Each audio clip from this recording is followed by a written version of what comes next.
Bienvenue à Planète Excursion. Aujourd'hui, nous allons visiter la forêt tropicale de la côte Caraïbe avec notre guide Tio Cipriano, Victor et Ismaël. C'est une ancienne région où se produisait du cacao, mais la nature a repris son dû. Alors, bonne excursion! En avion, en bateau, à cheval ou en vélo, nous parcourons la planète. Bienvenue à Planète Excursion.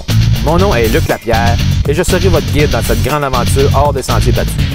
Dans cette série, nous visiterons des sites archéologiques, des déserts, des villes, des volcans, des îles, des forêts, des plages, pour y découvrir la diversité humaine et biologique. Laissons derrière nous cette civilisation technologique et allons nous perdre dans la nature à la recherche des bases de la vie que notre société moderne nous a fait oublier. Bon voyage et bonne excursion!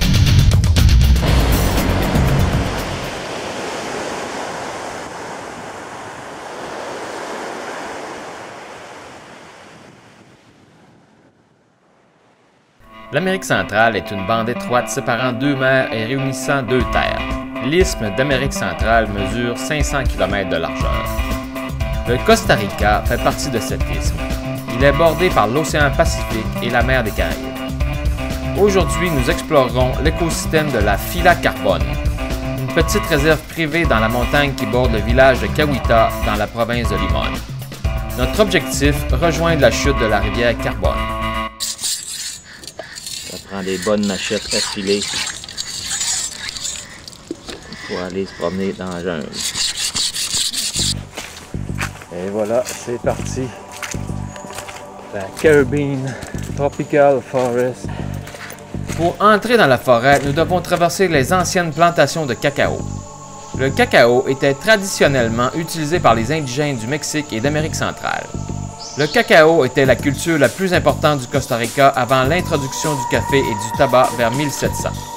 Au début des années 1900, un champignon s'installa dans les plantations, tuant 70% des cacaotiers des basses terres de la côte Caraïbe. Cette culture demandait de l'ombre, donc elle ne nécessitait pas de déforestation, transformant ainsi les plantations en refuge pour les oiseaux et les animaux. Aujourd'hui, la culture du cacao se fait surtout à des fins touristiques et de façon traditionnelle. Le Montezuma Oro Pendola est présent du sud-ouest du Mexique jusqu'au Panama. Son nom provient de l'empereur aztèque Moctezuma II. Il vient seulement en forêt pour se nourrir. Il tisse son nid dans les Indios Desnudos, un arbre qui le protège des prédateurs. Un nid de termites. Et par ailleurs, continuons ce camino. En suivant ici un sentier de fourmis coupe-feuilles.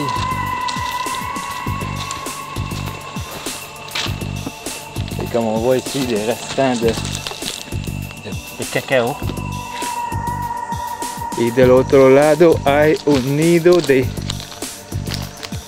fourmis coupe-feuilles. Les fourmis coupe-feuilles comprennent 41 espèces et 2 genres, Atta et Acromyrmex. Elles vivent dans les régions tropicales des Amériques.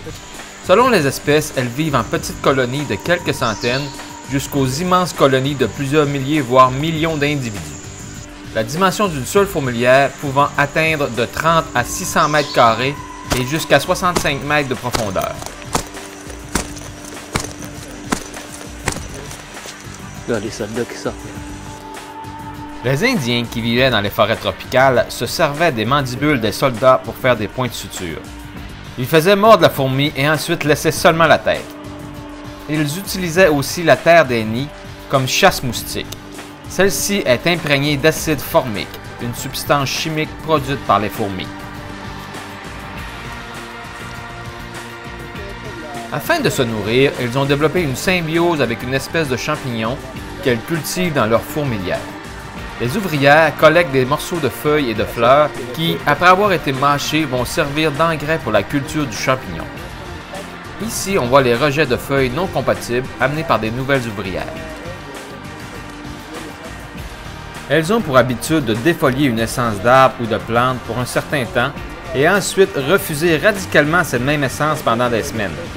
Ce phénomène de diversification sélective évite ainsi de surexploiter et de mettre en péril les espèces végétales qu'elles utilisent. un bon exemple que les humains devraient suivre.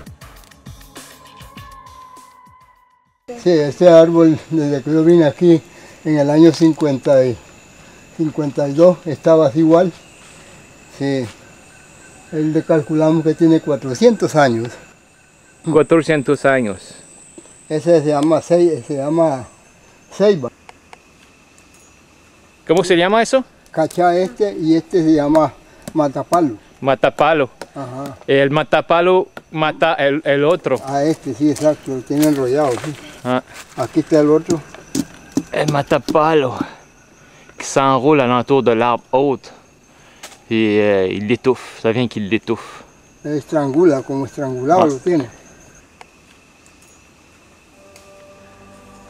Ce magnifique toucan, en train de chasser, est arboricole, c'est-à-dire qu'il vit dans les arbres.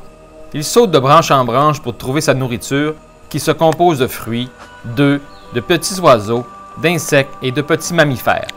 Il habite les forêts humides d'Amérique centrale, d'Amérique du Sud et du Mexique.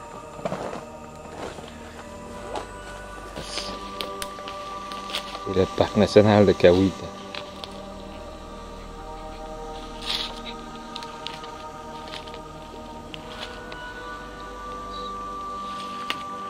Bambou. Parece hoja de papaya, pero no es papaya. Et sirve para qué? Notre guide, Tio, nous explique que cette plante, dont les feuilles ressemblent à celles des papayes, soulage les migraines et les sinus bloqués. Il faut simplement faire bouillir quelques feuilles et ensuite respirer la vapeur. Vos sinus seront débloqués instantanément. Para el dolor de cabeza. Ça, c'est un walking palm. L'arbre se déplace pour suivre le soleil.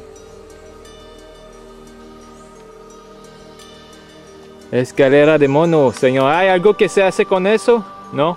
Sí, sirve para reumatismo cocinado, a olor en los huesos, se cocina. Se cocina.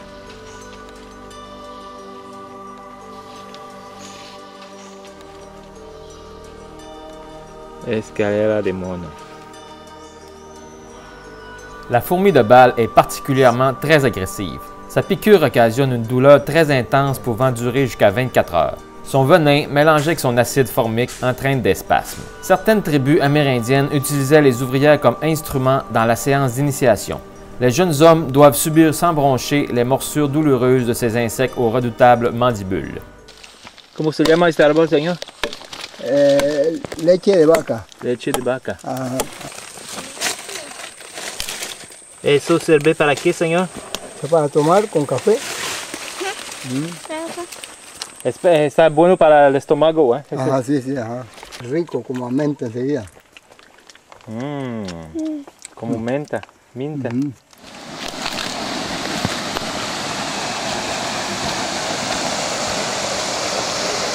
Après 3 heures de marche à explorer la Fila Carbone, nous atteignons donc notre objectif, la Catarata Carbone, ou la chute à Tio.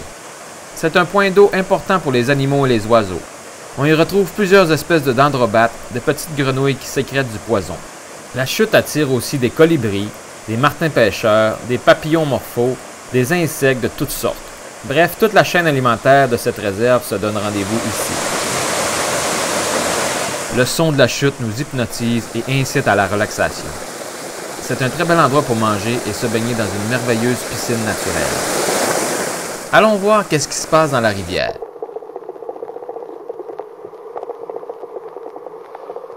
Comme dans la forêt, ce cours d'eau regorge de vie. Il y a des poissons, des insectes aquatiques et animaux qui s'en nourrissent.